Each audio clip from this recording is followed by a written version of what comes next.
A informação que acaba de sair, nosso repórter em Brasília, que cobre Planalto, Lucas Borges Teixeira, traz informações no nosso site sobre uma data reservada que pode ser data do encontro entre o presidente Lula e o presidente dos Estados Unidos, Donald Trump, na Malásia. A reunião ainda está sendo acertada. A data foi confirmada pelo Itamaraty para o UOL. Os dois vão à cúpula da Associação de Nações do Sudeste Asiático, em Kuala Lumpur, nos dias 26 e 27. Não vai ser um compromisso para negociar detalhes. Integrantes do Itamaraty argumentam que a retomada das negociações sobre tarifaço já está sendo feita e cabe na prática mais às equipes de governo do que aos chefes de Estado. Então, a data está reservada, é o próximo domingo, para a conversa entre os dois na Malásia. A ideia é ter uma boa foto para selar a paz. Depois de trocas de farpas públicas e a maior crise entre os dois países nos mais de 200 anos de relação, fontes apontam que a imagem dos dois de mãos dadas seria importante para os dois colocarem um fim,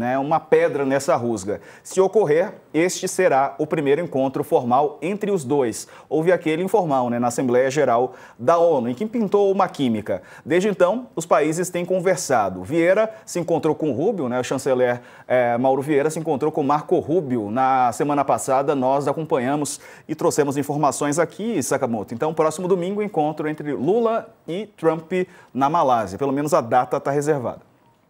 Torcendo para que esse encontro não seja simplesmente para tirar foto e mostrar que os dois têm, aspas, uma química, mas que seja para apresentar algum avanço que tenha sido costurado pelas equipes diplomáticas de ambos os países no que diz respeito a tanto a taxação, ao tarifaço dos 40% mais 10% impostos aos Estados Unidos aos produtos brasileiros, mas também as sanções impostas a autoridades brasileiras, não só ao Supremo Tribunal Federal, mas também ao próprio outros ministros do Supremo Tribunal Federal, mas também ao próprio governo Lula, a ministros do governo Lula. A gente espera que seja uma foto, até porque é o seguinte, a gente entende que esse processo é um processo que tem que caminhar lentamente na velocidade da diplomacia, que tem uma série de entraves no meio do caminho que foram impostos pelos golpistas que estão traindo o seu próprio país nos Estados Unidos e impondo dificuldades a todo esse diálogo. Ou seja, não basta o governo Lula ter que mover o mundo para poder articular um diálogo com um governo que ele é imprevisível, ele é inconstante e ele adora dar cavalo de pau nas relações internacionais, que é o governo Trump. Ele também tem que se desviar dos petardos que são lançados pelos traidores, por Eduardo Bolsonaro e Caterva, que estão nos Estados Unidos fazendo esse serviço sujo, Então, é uma coisa difícil, é claro, mas já rolou abracinho, rolou ligação, rolou reunião de chanceleres, então agora se espera que algo seja apresentado, Eu acho que não só a sociedade como um todo, o mercado como um todo, mas inclusive os dois países, investidores, exportadores, importadores estão esperando uma resposta nesse sentido. E principalmente, para terminar, que esse encontro entre os dois não seja também, que o Brasil vá com expectativa de que pode acontecer coisas boas, mas também o Trump pode dar o seu cavalo de pau, pode... É claro que o Lula não é o Zelensky, o Lula não não é o presidente da África do Sul, Se o pessoal está torcendo com a possibilidade do Trump chegar e humilhar o Lula vai responder na mesma altura, não vai ficar quietinho, Então vão ser dois senhores de 80 anos batendo boca.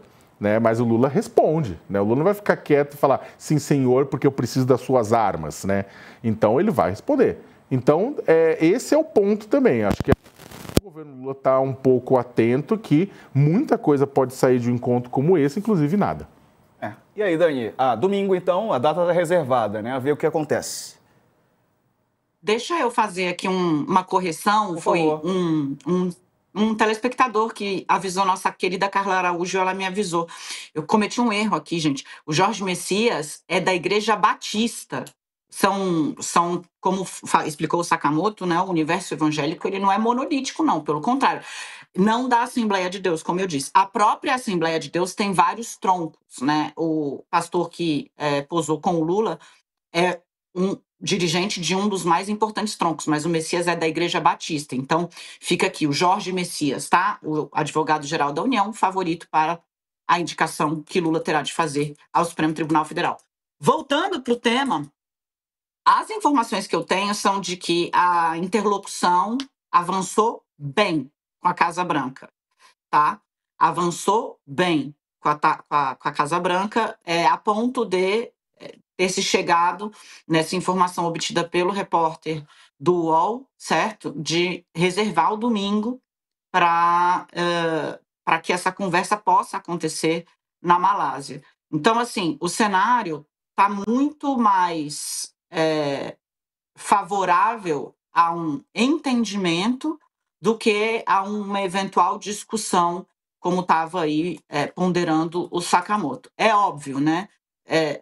As conversas elas foram acontecendo progressivamente e a gente chegou neste momento em que as duas delegações, ou seja, a Casa Branca e o Itamaraty, entendem que há um terreno suficientemente plano para que esses dois homens sentem e conversem, né?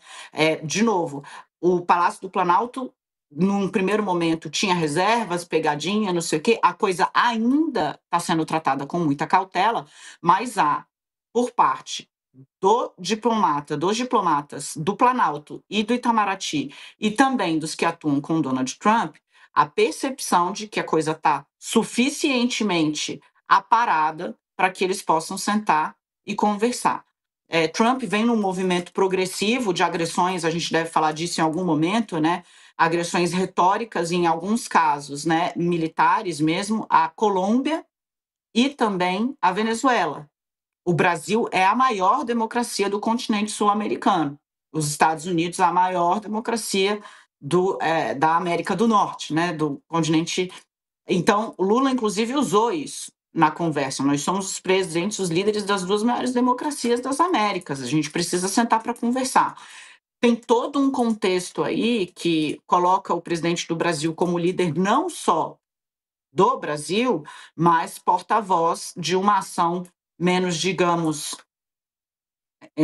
violenta na retórica e no ato com países da América Latina.